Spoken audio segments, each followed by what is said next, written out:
Assalamualaikum warahmatullahi wabarakatuh. Hai gengs, Cidal Bubble, sahabat rumah Naifar. Welcome to my YouTube channel. Finally, akhirnya aku bisa membuat YouTube channel sendiri. Perkenalkan, nama aku Wina Aguzukia. Aku merupakan dosen di Prodi D3 Kebidanan Stikes Citra 5 Bangka Belitung. Sesuai dengan expert aku sebagai dosen, khususnya di bidang kebidanan. Video aku yang pertama ini, aku akan membahas tentang kanker serviks. Di sini kita akan membahas apa itu kanker serviks, penyebabnya apa saja, tanda dan gejalanya apa saja, dan kemudian yang paling penting adalah apa saja metode screening kanker serviks.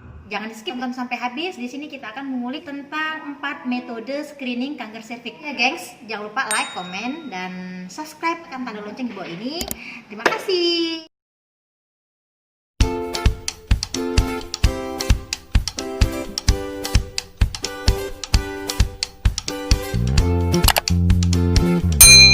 Nah, kanker serviks itu adalah kanker yang tumbuh tidak terkendali pada sel-sel yang ada di mulut rahim ataupun di serviks. Kanker serviks ini merupakan salah satu penyakit yang sangat berbahaya sekali yang menyerang kaum wanita.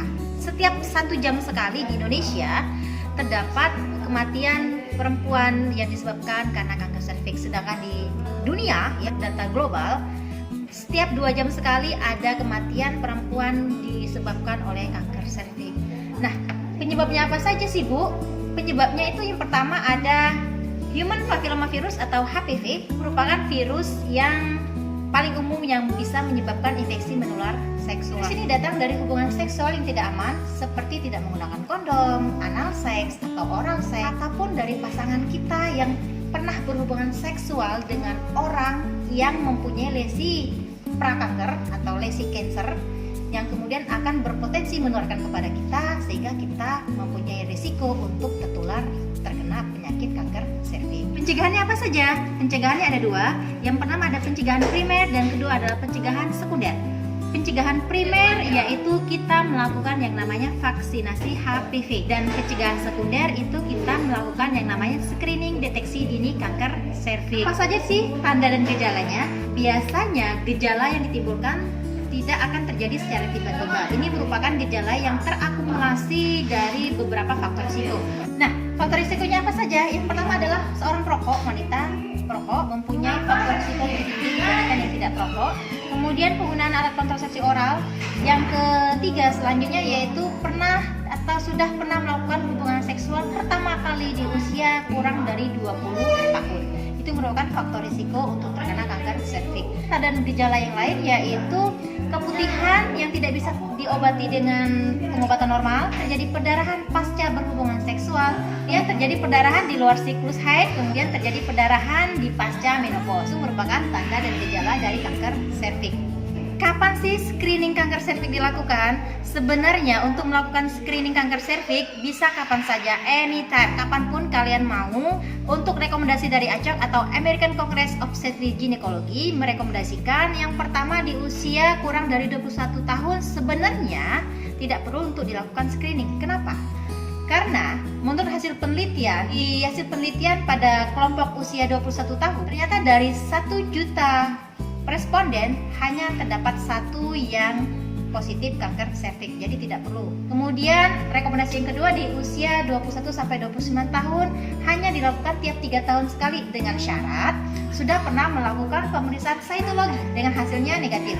Pemeriksaan cytologinya apa saja? Bisa IVA test maupun pap smear. Kemudian di usia 30 tahun sampai 65 tahun tiap 3 tahun sekali dengan hasil cytologinya negatif atau dengan hasil pemeriksaan HPV testnya negatif, tetapi untuk HPV testnya tiap 5 tahun sekali. Kemudian di umur lebih dari 65 tahun sebenarnya tidak perlu untuk dilakukan screening karena sudah pasca menopause, dengan syarat sudah pernah 2 kali pemeriksaan negatif dalam kurun waktu 10 tahun terakhir. Nah, bagaimana sih cara mendeteksinya, cara men-screeningnya? Yang tadi sudah saya jelaskan di awal, ada 4 metode screening dalam pemeriksaan kanker serviks. Oke, kita akan bahas satu persatu. Yang pertama adalah IVA test. Itu merupakan sebuah singkatan dari inspeksi visual asam asetat. Asam asetat ini sangat mudah didapatkan. Itu cuka putih yang bisa kita temui di toko-toko. Asam asetat ini akan kita semprotkan ataupun kita oleskan ke daerah serviks si ibu. Kemudian langsung bisa kita tunggu hasilnya kurang lebih 1 menit dan kelihatan hasilnya. Apakah hasilnya IVA tesnya positif, apakah IVA tesnya negatif, maupun apakah hasil IVA tesnya mengarah ke suspek cancer. Kalaupun IVA tesnya positif, berarti ada perubahan warna. Yang awalnya si serviks tersebut berwarna merah muda menjadi berwarna putih. Kemudian kalaupun ada IVA tesnya negatif, berarti dia tidak ada mengalami perubahan warna, tetap warnanya berwarna merah muda. Kalaupun ada perubahan ke arah suspek cancer, berarti si serviks tersebut sudah mengalami perubahan warna, sudah mengalami perubahan bentuk. Awalnya bentuknya mulus, dia menjadi seperti ada sariawan ataupun luka-luka di sekitar serviks ataupun di sekitar mulut rahim. Asam asetat ini kita perlukan yaitu 3-5% putih ataupun cuka makan yang kita temui sehari-hari di toko ataupun di warung ataupun di rumah kita, itu kandungannya sampai 20%. Tetapi untuk pemisahan IVA tes yang kita gunakan hanya 3-5%-nya saja. Bisa menggunakan yang 3% ataupun yang bisa menggunakan 5%. Kenapa sih Bu tidak menggunakan langsung yang 20% tadi, langsung dioleskan aja ke mulut rahimnya si pasien gitu kan? Tidak, jangan, karena si pasien akan merasa perih. Kasihan pasiennya perih. Bagaimana cara mengencerkannya Bu? Yang tadi awalnya 20% menjadi 3% maupun 5%. Cara pengencerannya sangat mudah sekali. Tergantung kalian mau menggunakan yang 3% atau menggunakan yang 5%. Kalau menggunakan cuka ataupun asam asetat yang 3%, kalian cukup membuatnya yaitu dengan cara 2 bagian cuka berbanding dengan 11 bagian air. Itu yang 3%. Tetapi kalau kalian mau menggunakan yang 5%, kalian hanya membuat 1 bagian cuka saja berbanding dengan 4 bagian air. Nah, terserah kalian patokannya mau menggunakan apa. Bisa menggunakan tutup botol, bisa menggunakan gayung, bisa menggunakan mangkuk, monggo, silakan. Yang penting perbandingannya seperti itu. Apa saja sih syarat untuk melakukan IVA tes? Yang pertama, sudah pernah melakukan hubungan seksual. Yang kedua, tidak melakukan hubungan seksual dalam kurun waktu 24 jam terakhir sebelum pemeriksaan, dan yang ketiga tidak sedang menstruasi. Nah, ya, di mana saja sih pemeriksaan IVA tesnya? Di praktek mandiri bidan, di klinik-klinik terdekat, di puskesmas maupun di rumah sakit. Siapa saja yang berhak untuk melakukan pemeriksaan IVA tesnya? Dokter, bidan ataupun tenaga medis yang terlatih. Kelebihan IVA tes apa saja sih? Yang pertama, dia ekonomis, harganya sangat terjangkau dan bisa jadi gratis, tapi kebanyakan gratis sih. Kemudian praktisnya kenapa? Karena kita langsung bisa melihat hasilnya dalam 1 menit setelah pengolesan asam asetat ya. Dan yang ketiga, keefektifannya sampai 85%. Jadi sangat mudah sekali untuk mendeteksi adanya kanker serviks. Bagaimana sih mekanisme IVA tesnya kok bisa positif? Saat asam asetat yang kita oleskan ataupun yang kita semprotkan ke serviksnya si ibu, maka akan ada peningkatan osmolaritas cairan ekstraseluler yang akan menarik cairan intraseluler. Kemudian membran akan kolaps dan jarak antar selnya akan semakin pendek. Kemudian protein inti selnya juga akan semakin melebar karena ada koagulasi dari protein itu sendiri. Mestinya sel epitel ini bening, warnanya bening seperti kaca. Saat kita mengoleskan asam asetat, sinar ke epitel tersebut tidak akan diteruskan ke stroma. Nah, stroma ini yang berwarna merah muda, tapi dipantulkan sehingga permukaan epitelnya akan menjadi warna putih. Saat sel normal seperti ini, yang kita lihat pada serviks warnanya nampak seperti warna merah muda. Sebenarnya itu bukan sel epitelnya, tapi itu stromanya. Ingat, sel epitel itu berwarna putih bening seperti kaca. Ibaratnya nih, kita mempunyai suatu pintu kaca, kita pasang wallpapernya berwarna merah muda, nampak dari depan pintu kaca kita berwarna merah muda, tetapi yang bening tadi tidak nampak. Itulah mekanisme bagaimana IVA tesnya bisa positif.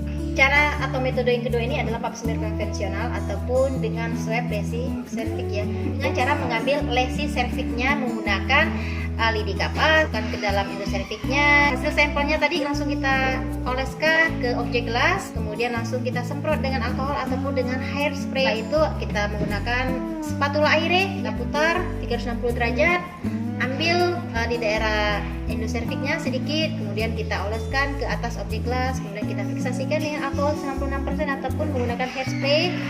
Setelah itu yang terakhir pengambilannya menggunakan sitopras. Sitoprasnya masuk ke dalam kanalis cervicalis, putar 360 derajat. Sampelnya tersebut, hasil swabnya kita fiksasikan di atas objek gelas. Kemudian kita fiksasikan menggunakan alkohol 96% atau menggunakan hair spray. Setelah kita lakukan fiksasi, keringkan ke dalam wadah yang tertutup, kemudian kita kirimkan ke laboratorium patologi anatomi untuk diidentifikasi secara mikroskopis. Dan kita bisa mengetahui hasilnya 1 minggu sampai 2 minggu.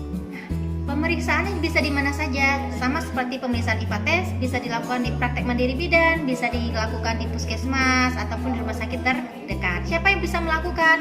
Dokter, bidan, ataupun para medis yang terlatih. Apa saja sih syarat melakukan IPA test? Yang pertama, sudah pernah melakukan hubungan seksual. Yang kedua, tidak melakukan hubungan seksual dalam kurun waktu 2 hari sebelum pemeriksaan.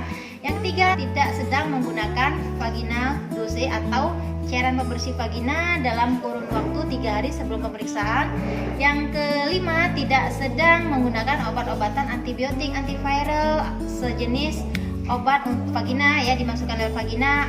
Dan yang syarat terakhir yaitu tidak sedang menstruasi. Nah, tadi setelah kita bahas 2 metode, ada IPA test dan pap smear konvensional. Metode yang ketiga yaitu pap smear dengan LBC. LBC itu kepanjangan dari liquid based cytology.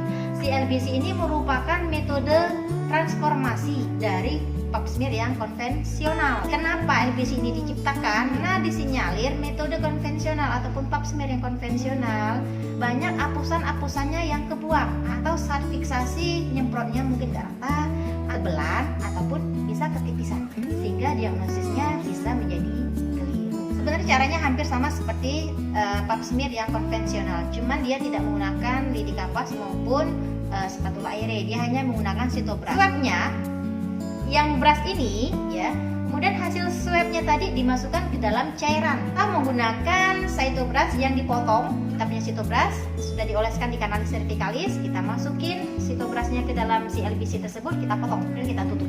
Kirim deh ke laboratorium patologi anatomi untuk dilakukan pemeriksaan secara mikroskopis. Dan ternyata ya, si LBC ini bisa meningkatkan sensitivitas sampai 12% untuk mendeteksi kanker serviks.